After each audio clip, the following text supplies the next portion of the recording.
네, 하나님 말씀을 보겠습니다. 사도행전 9장 32절부터 35절까지 제가 말씀을 읽겠습니다. 9장 32절입니다. 그때에 베드로가 사방으로 두루 다니다가 룻다에 사는 성도들에게도 내려갔더니 거기서 애니아라 하는 사람을 만나매 그는 중풍병으로 침상 위에 누운 지 8패라. 베드로가 이르되 애니아야, 예수 그리스도께서 너를 낫게 하시니 일어나 내 자리를 정돈하라 한데 곧 일어나니 룻다와 샤론에 사는 사람들이 다 그를 보고 주께로 돌아오니라. 아멘. 자, 초대교회의 예루살렘 교회를 초대교회라고 말하는데요.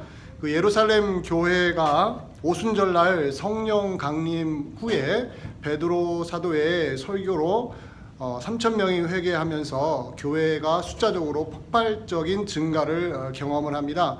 참으로 놀라운 경험을 교회가 했죠. 그런데 유대인들의 박해가 점점점 심해지고 있었습니다. 그 가운데 예루살렘 교회에 커다란 박해가 생기면서 교회가 뿔뿔이 흩어지고 맙니다. 그것이 바로 사도행전 8장에 나오는 이야기인데요. 예루살렘 교회가 다 흩어져 버렸어요. 그런데 그 교회 안에 사도들은 남겨져 있는 상태로 일반 성도님들이 다 주변 유대 지역으로 다 퍼져 나갔습니다. 그 사도행전 8장을 보면은 유대와 사마리아 땅으로 흩어졌다고 말을 하는데 그 내용을 계속 이어가다 보면은 빌립이 사마리아로 들어가서 복음을 증거합니다. 그뿐만 아니라 유대 지역으로 쫙 흩어져서 성도님들이 복음을 전파했습니다. 그렇게 해서 생긴 또 다른 교회, 또 다른 그리스도인들이 어디에 있었냐면 룻다란 지역이었습니다. 오늘 본문에 나오는 지역 이름이 룻다인데요. 자, 32절에 보면 그때에 베드로가 사방으로 두루 다니다가 룻다에 사는 성도들에게도 내려갔더니 이렇게 나오죠. 룻다에 사는 성도들, 이들이 언제 그리스도인이 되었느냐라는 것에 대해서 학자들이 아까 제가 방금 전에 설명드렸던 부분으로 이야기를 하고 있습니다.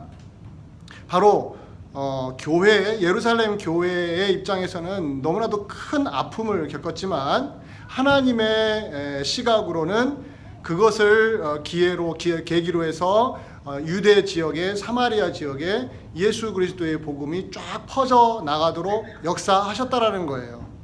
자, 이것이 바로 교회가 어려움을 당했을 때에 반드시 회복해야 될 영적인 시각입니다.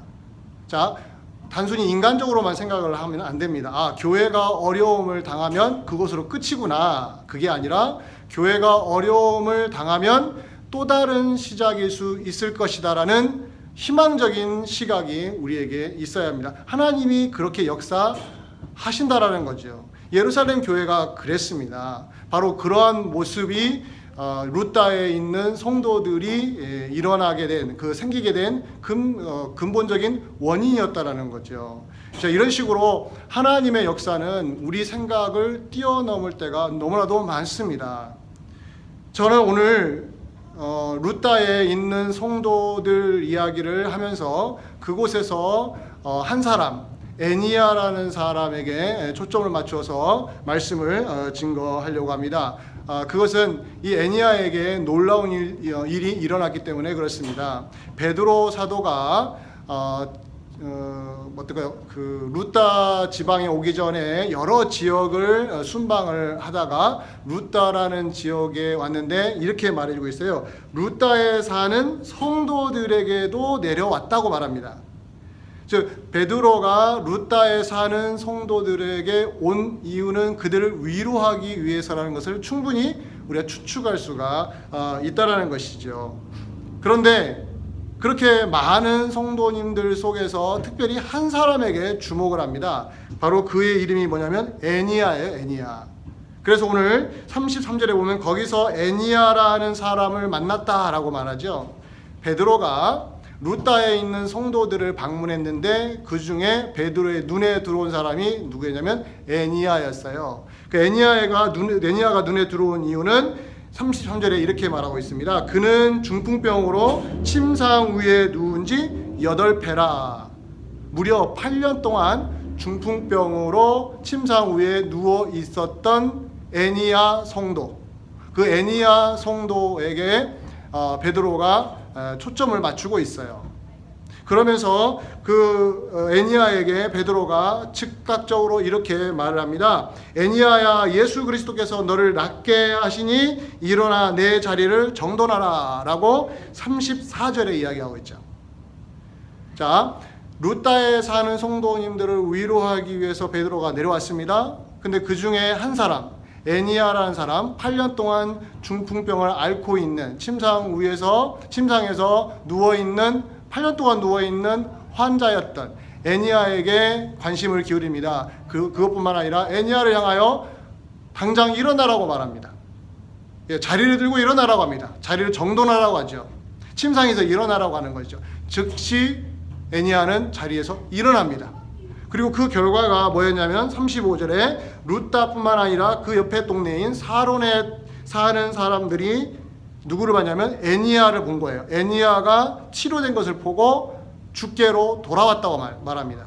많은 사람들이 주께로 돌아왔다는 거예요.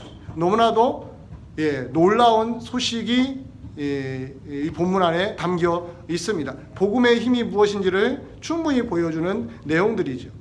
저는 오늘 이 이야기를, 이 스토리를 묵상하면서 제가 관심 기울였던 부분들에 대해서 우리 성도님들에게 말씀을 증거하려고 합니다. 애니야가 베드로를 만나서 개인적으로는 너무나도 놀라운 축복을 받은 거지요. 8년 동안 나을 수 없었던, 그 당시 의학으로는 절대로 나을 수 없었던 중풍병에서 완치되었으니 이보다 더 기쁜 소식이 무엇이 있겠습니까? 근데 이 내용에서 우리가 놓치지 말아야 될 너무나도 중요한 영적인 진리들이 담겨 있다라는 거예요. 이것을 하나씩 여러분 저와 함께 추적해서 그 내용을 살펴보기를 원합니다. 가장 제가 관심을 기울였던 생각은 이것이었습니다. 자, 애니야가 어떠한 상황에서 예수님을 믿는 성도가 되었느냐, 그것이 저의 첫 번째 관심사였어요.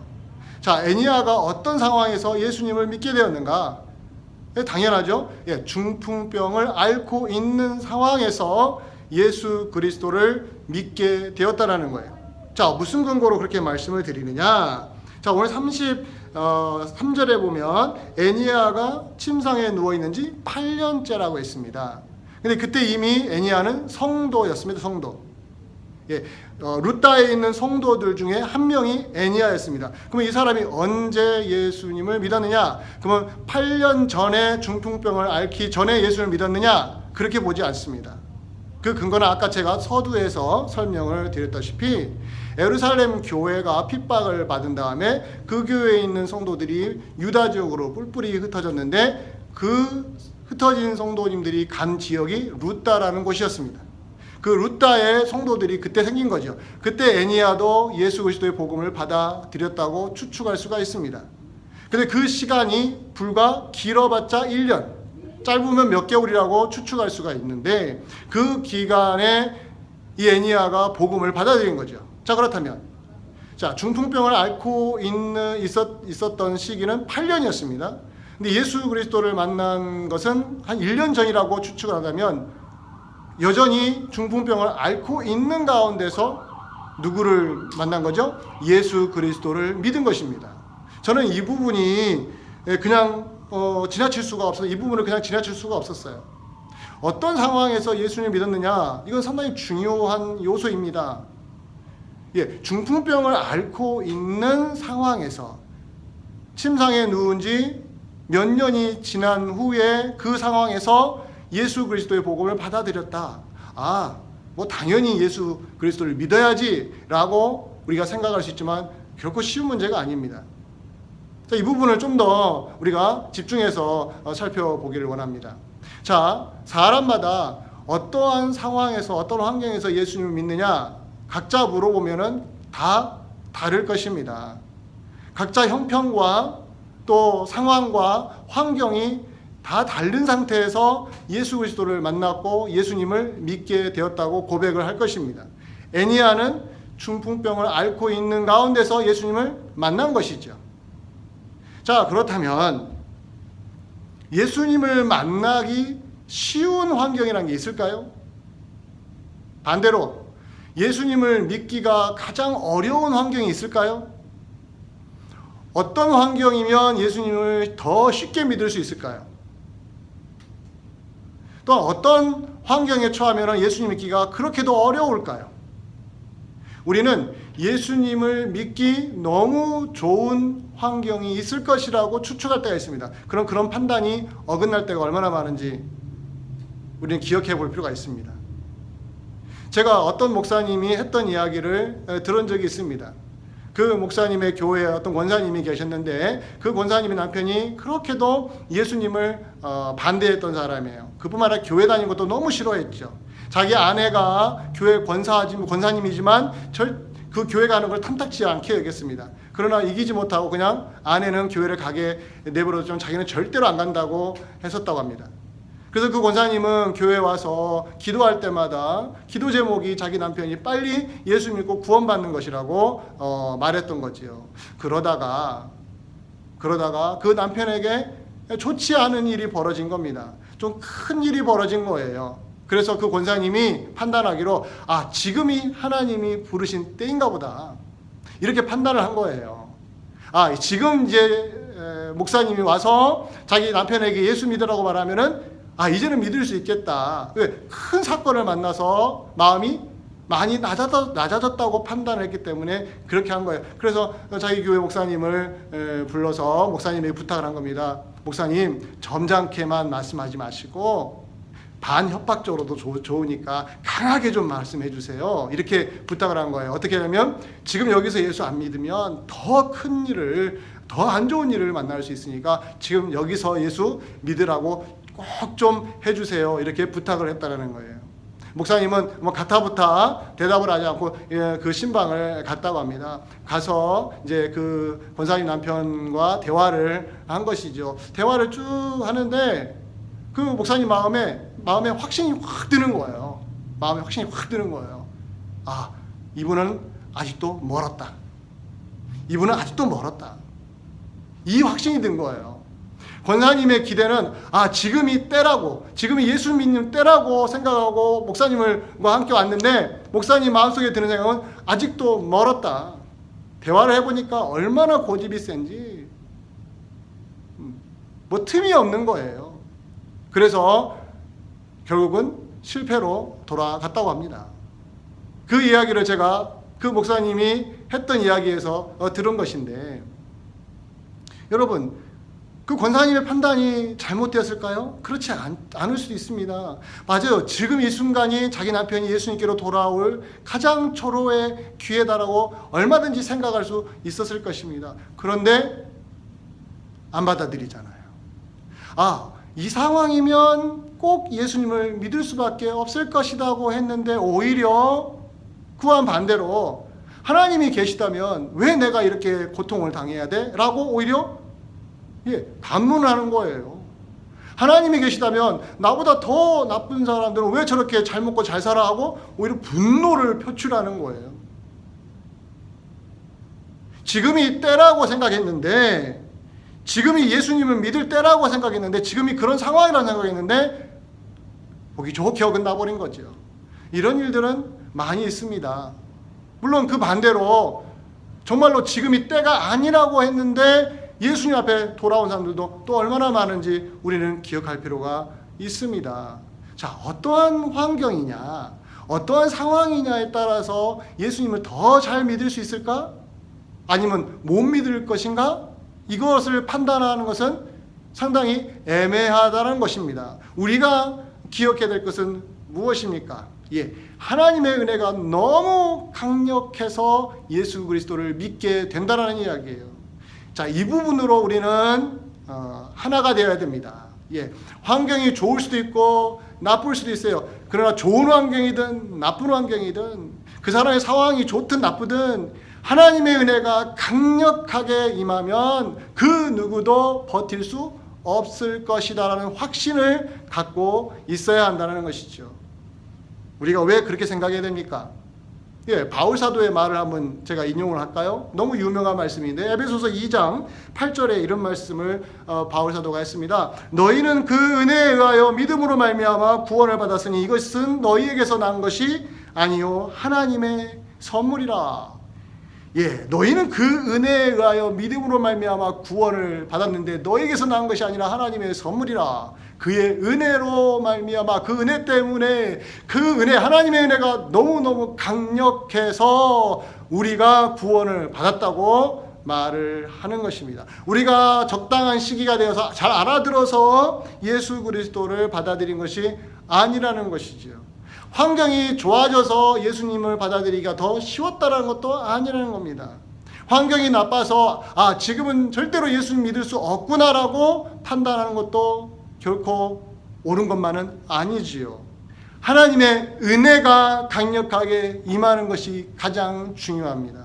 우리가 누군가에게 전도하고자 했을 때 상황 판단, 그 사람의 환경, 그 사람의 마음 상태, 이것도 우리가 촉각을 곤두세우고 살펴볼 필요가 있지만 더 중요한 것은 우리 마음에 어떤 확신이 있어야 돼요. 하나님의 은혜가 강력하게 그 사람에게 임하시기만 한다면 사람은 바뀐다는 거예요. 애니아가 중풍병으로 수년 동안 고생을 하고 있었을 때 그 마음이 오죽했겠습니까? 얼마나 절망했겠습니까? 얼마나 힘들었겠습니까? 다 소용없다고 하는 마음이 있었지 않겠습니까? 그런데도 예수 그리스도의 복음을 받아들이지 않았습니까? 그 내용이 오늘 본문에는 상세하게 안 나오지만 우리는 충분히 추측할 수가 있지 않습니까? 하나님의 은혜가 애니아에게 강력하게 임한 결과로 그가 중풍병 때문에 너무 오랫동안 고생했음에도 불구하고 예수님의 복음을 받아들였다라는 거예요. 예수 믿는 성도가 되었다라는 것입니다. 또 하나의 증거를 제가 제시하고 싶습니다. 사도행전 13장 48절에 보면 이런 말씀이 이제 뒤에 나올 텐데요. 이방인들이 듣고 기뻐하여 하나님의 말씀을 찬송하며, 그 다음이 중요한데요. 영생을 주시기로 작정된 자는 다 믿더라. 다 믿더라는데 그 앞에 뭐가 있어요? 영생을 주시기로 작정된 자. 이것이 바로 하나님의 은혜를 최고 수위로 높인 표현인 것입니다. 하나님의 은혜가 강력하게 임한다는 것은 영생을 주시기로 작정된 자로 묘사가 되는 것이지요. 이것에 대해서 불편하게 생각하는 사람도 있고 이것에 대해서 토를 다는 사람도 있지만 중요한 것은 하나님의 은혜가 임할 때에 그 어떠한 고집을 피우는 사람일지라도 하나님 앞에 복종하게 되어 있다는 부분에서 우리 예수 믿는 사람들은 이미 체험을 했기 때문에 이 자리에서 신앙생활 한다라는 거, 이거 꼭 기억을 하기를 바랍니다. 그래서 우리는 이렇게 말할 수 있어야 돼요. 어떠한 환경에서도 예수님을 믿을 수 있다고요. 사람들이 어떠한 처지와 환경과 상황에 있다 할지라도 하나님의 은혜가 임하면 예수 그리스도를 믿을 수 있다고 말할 수 있어야 됩니다. 그 사람은 절대 안 될 거야 라는 말도 함부로 하면 안 되고, 저 사람은 될 거야 라는 말도 쉽게 속단해서도 안 됩니다. 우리의 마음은 주의 은혜만 강력하다면 누구든지 주님을 만날 수 있다라는 확신을 우리는 갖고 있어야 됩니다. 이것이 바로 애니아 성도가 우리에게 보여주는 너무나 중요한 영적인 진리입니다. 그 다음으로 우리가 생각해야 되는 것은, 애니아가 중풍병을 앓고 있었음에도 불구하고 예수님을 믿었다고 했잖아요. 그런데 오늘 본문을 보면 베드로를 만나기 전까지 그의 상태는 어땠습니까? 예수님을 믿었음에도 불구하고 여전히 중풍병을 앓고 있었다라는 거예요. 저는 이 부분에서 여러 가지 생각을 해봤습니다. 그냥 지나칠 수가 없었어요. 애니아가 예수님을 믿었는데도 불구하고 베드로를 만나기 직전까지 여전히 중풍병으로 고생을 계속 하고 있었다라는 거예요. 여전히 나아진 것이 아무것도 없었다라는 거죠. 예수님을 믿었는데 나아진 게 없어요. 여러분, 우리는 보통 이렇게 생각하지 않습니까? 예수님 믿으면 뭔가 더 좋아져야 된다라고 생각하지 않습니까? 저는 어느 일정 부분 동의를 합니다. 예수 믿으면 좋아지는 것이 있을 때 그것이 우리로 하여금 더 상대방, 예수 안 믿는 사람들에게 말할 수 있는 근거가 있잖아요. 예수 믿었더니 이게 있더라. 그 사람들이 예수 믿게 하기 위한 좋은 간증들이 우리에게 있어야 되잖아요. 이렇게 표현하면 어떨까요? 사업도 더 잘 되더라. 아픈 부분이 다 깨끗이 나았더라. 예수 믿자마자 다 나았어. 예수님 믿자마자 망하고 있던 회사가 갑자기 일어났어. 공부를 그렇게 안 하던 자녀들이 예수 믿고 나서 그들을 위해서 기도했더니 어느 순간 정신 차리고 공부를 하기 시작하는 거야. 자, 이러한 간증거리가 우리에게 있다면 사람들에게 이야기할 수 있잖아요. 예수 믿으면 뭔가 좋아지는 것이 있어야 되잖아요.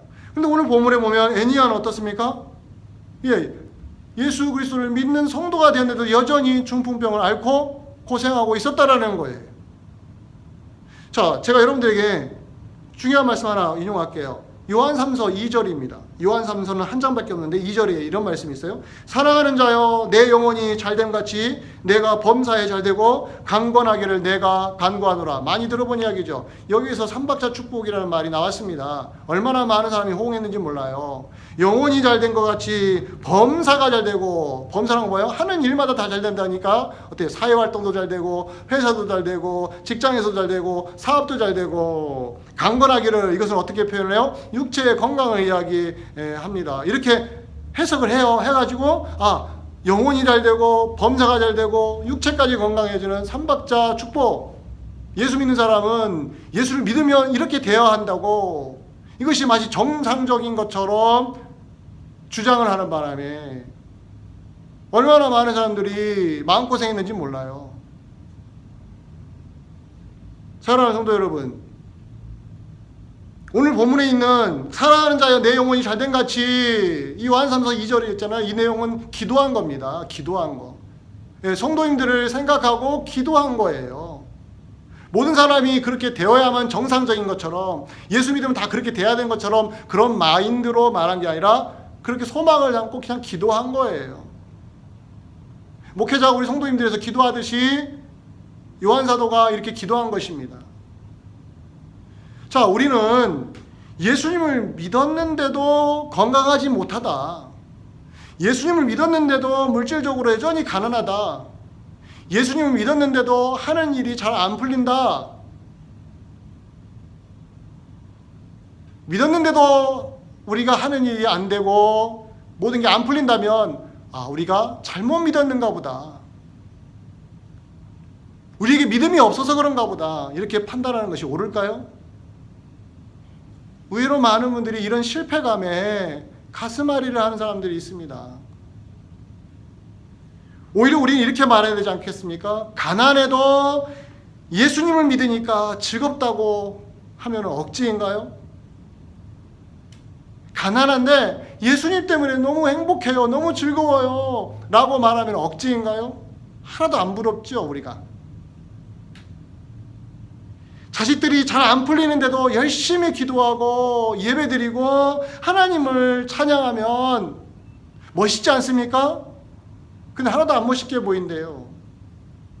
자식이 안 풀리는데 뭐가 좋아서 저렇게 예배드릴까? 물질적으로 찢어지게 가난한데 뭐가 좋아서 예수님 좋다고 저렇게 말할까? 이러한 냉소적인 웃음소리들이 들린다라는 거예요. 그래서 교회에 와서 위축된다고 말을 합니다. 과연 이것이 성경적으로 옳은 것일까요? 애니아가 예수 그리스도를 믿었는데도 불구하고 여전히 중풍병을 앓고 있었다는 부분에서, 그러나 그는 실족하지 않고 신앙생활을 성실하게 했다고 우리는 충분히 본문에서 추정할 수가 있습니다.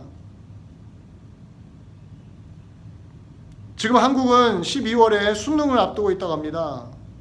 미국의 대학 입시 제도가 너무 다른 한국의 수능은 너무나도 중요한 딱 한 번 보는 시험인데요. 수능이 다가오면은 교회마다 수능 기도회로 모입니다. 그 수능 기도회로 모이는 이유는 딱 하나죠. 전부 다 좋은 대학에 가기를 원하는 마음으로 기도하지 않겠습니까? 그런데 그 중에 떨어진 사람이 있다면요. 예를 들어서 목사님의 자녀가 대학에서 떨어진다면요. 그렇게 열정적으로 기도했는데 내 자녀가 떨어져요. 그런데 기도도 하지 않는 어떤 사람의 자녀들은 좋은 대학에 들어가요. 기도가 헛된 것일까? 믿음으로 기도했는데 우리가 믿음으로 기도하지 못한 것일까? 이러한 혼란이 우리 안에 자꾸 생기는 것입니다. 왜 혼란스럽냐면 예수 믿는 것을 무엇으로 확인하느냐는 거예요. 무엇으로 확인하고 싶어 해요? 건강과 물질적인 것과 사회적인 성공 같은 것으로 예수 믿는 걸 확인하고 싶어 하니까 그러는 거예요. 왜요? 건강이나 물질이나 사회적인 성공은 다 누구도 원하니까요. 일반 사회, 안 믿는 사람도 다 원하는 삶의 내용 아닙니까? 예수 믿는 우리도 그 삶이 너무 부러운 거 아니겠습니까? 그러니까 예수 믿고 나서도 그것에서 벗어나지를 못하는 거지요. 그래서 예수 믿는 것도 그것을 이루어내기 위한 것으로 어느 순간 우리는 신앙생활 할 수도 있다는 거예요. 교회가 세상적인 것을 갖고 기도하기 시작하고 그것만 추구하면은 교회는 믿음으로 한 발자국도 앞으로 나아가지를 못하게 되는 것입니다. 대학에 떨어지면 교회 오기가 힘들어지는 것입니다. 가난하면 교회 오기가 힘들어지는 것입니다. 내세울 것이 없으면 교회 오기가 힘들어지는 것입니다. 자식들이 잘 안 풀리면, 자식들이 문제를 자꾸 사회적으로 일으키면 교회 오기가 힘들어지는 것입니다. 우리는 너무 약한 존재들이니까요. 여러분, 바울을 기억하십니까? 바울이 육체의 가시를 빼달라고, 없애달라고 하나님께 3번이나 기도했죠. 그런데 하나님의 응답이 뭔지 아십니까? 고린도후서 12장 9절을 제가 인용하겠습니다. 나에게 이르시기를 내 은혜가 내게 족하도다. 이는 내 능력이 약한 데서 온전하여짐이라 하신지라. 그러므로 도리어 내가 크게 기뻐함으로 나의 여러 약한 것들에 대하여 자랑하리니 이는 그리스도의 능력이 내게 머물게 하려 함이라. 육체의 가시를 없애달라고 했는데 하나님의 응답은 뭐였어요? 노여서 노. 내 은혜가 네게 족하다. 그거 안 들어주겠다라는 뜻 아니겠습니까? 그런데 바울의 자세가 바뀌었어요. 이제 육체의 가시를 없애달라는 기도를 안 하겠다라는 거예요. 왜요? 내가 육체의 가시로 약해지지만 그 약해지는 가운데 그리스도의 능력이 더 강력하게 나타나는 거라는 그 비밀을 안 겁니다. 우리는 사회적으로, 육체적으로, 정신적으로 여러 가지에서 약하면 신앙이 무너질 것처럼 보이지만 아니요. 우리의 그 약함 속에서 하나님의 능력이 나타나는 것을 우리는 볼 수 있어야 됩니다. 그렇기 때문에 사회적으로 약자가일지라도 경제적으로 어려운 상태에 있다 할지라도 심지어 우리 자녀들이 내세울 것이 없다 할지라도 여러분 그 약함 속에서 하나님이 어떻게 능력적으로 능력 있게 역사하시는지를 우리 스스로 체험할 수 있어야 된다는 거예요. 거기에 마음을 다 빼앗기고 신앙을 멈추어 버리면 안 됩니다. 우리는 믿음으로 그 우리의 약함을 이겨낼 수 있어야 합니다. 우리는 약하지만 이겨낼 수 있어야 됩니다. 그래서 마지막으로 하나 더 봅니다. 베드로가 애니야를 향하여 뭐라고 했습니까? 예수 이름으로 자리를 정돈하라고 했잖아요. 그 말은 예수 이름으로 일어나라는 뜻과 같습니다. 그리고 애니야가 일어나지 않습니까? 결국 애니야가 다 나았죠. 나았으니까 애니야가 믿음으로 나았다. 그가 어떻게 해서 나았다. 그런 내용이 아닙니다. 이 내용은 애니야에게 선물처럼 다가온 거예요. 선물처럼 다가왔다. 중요한 우리가 무엇을 봐야 됩니까? 애니야가 나았다 전에 그가 예수 믿는 사람으로서 중풍병을 앓고 있었음에도 불구하고 실족하지 않고 계속 뭐하고 있었다는 거예요? 소망을 안고 하나님 앞에 기도하고 있었다는 부분을 놓치면 안 됩니다. 우리가 기도한 대로 이루어지지 않을 때가 많지요. 그러나 우리는 소망을 갖고 계속 기도할 수 있어야 됩니다. 우리는 세상 것을 추구하기 위해서 세상 것을 얻어내기 위해서 기도하지 말자고 하지요. 그러나 우리는 너무 약하기 때문에 육체가 너무 힘들면 신앙생활하기가 너무 어려울 때 있잖아요. 그러면 그 육체가 건강해지기 위해서 기도하는 것은 아무런 문제가 없지 않겠습니까? 무 자르듯이 딱딱 자를 수는 없는 거지요. 단 우리의 약함을 인정하고 우리가 신체적으로 육체적으로 약하거나 정신적으로 약하거나 사회적으로 약자가 되면 신앙생활하기가 너무 어려울 때가 많으니까 중풍병을 앓고 있는 애니아가 그것을 낫기 위해서 기도하는 것이 뭐가 잘못됩니까? 그러나 꼭 기도했으니까 나아야 된다라는 이렇게 하나님 앞에 우리는 또 요구할 수는 없어요. 그러나 작은 소망을 안고 하나님 앞에 계속해서 믿음을 갖고 자기 약함을 하나님 앞에 내어놓고 기도하면서 그것을 이겨내면서 하나님 앞에 살아갈 수 있어야 한다는 거예요. 그러다가 애니아처럼 하나님의 선물이 우리에게 올 때가 있어요. 그럼 얼마나 겸허하게 받아들이겠습니까? 자랑하지 않게 되지 않겠습니까? 바로 이렇게 가는 거예요. 오늘 제가 설교 주제를 성도로 산다는 것으로 정한 이유가 성도가 되는 것도 은혜이지만 그 성도가 된 이후에 살아가는 것도 다 은혜의 연속이라는 것을 말씀드리기 위한 것입니다. 약한 사람으로서 예수님을 믿었잖아요. 그런다고 해서 슈퍼맨이 되지 않습니다. 여전히 약한 사람으로 사회에서 어찌 보면 내세울 것이 없는 사람으로 신앙생활을 할 수 있습니다. 그러나 그 속에서 하나님의 은혜가 어떻게 우리 가운데 임할지 우리는 기대감을 갖고 기도하면서 자기 약함을 이겨낼 수 있어야 하는 것입니다. 이러한 신앙생활을 하는 가운데 때때로 하나님이 우리를 풀어주시고 우리의 기도를 들어줬을 때 그것을 교만하게 쓰는 것이 아니라 겸손하게 남과 함께 같이 공유하면서 남에게 위로를 주면서 남과 함께 쉐어하면서 같이 갈 수 있는 그런 훌륭한 성도가 되지 않겠습니까?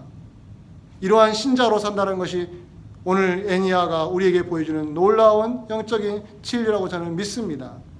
말씀을 맺기를 원합니다. 우리는 연약한 존재이지만 예수 믿는 사람입니다. 여전히 그 연약함을 안고 살아가는 약한 사람들이지만 그래도 우리는 전능하신 하나님을 믿고 그 약함에 굴복하지 않고 오늘도 믿음으로 살아갈 수 있습니다. 성도로 살아갈 수 있습니다. 이번 한 주간에도 이 성도로서 살아가는 인생을 힘차게 앞으로 전진해 나가시기를 주의 이름으로 간절히 축원드립니다. 기도하겠습니다. 고마우신 아버지 하나님 감사합니다. 주의 은혜로 예수 믿는 성도가 되었습니다. 그러나 우리는 육체적으로 약한 사람들입니다.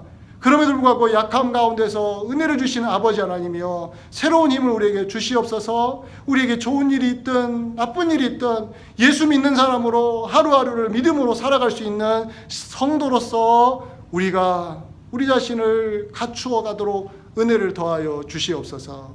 예수 그리스도 이름으로 기도하옵나이다. 아멘.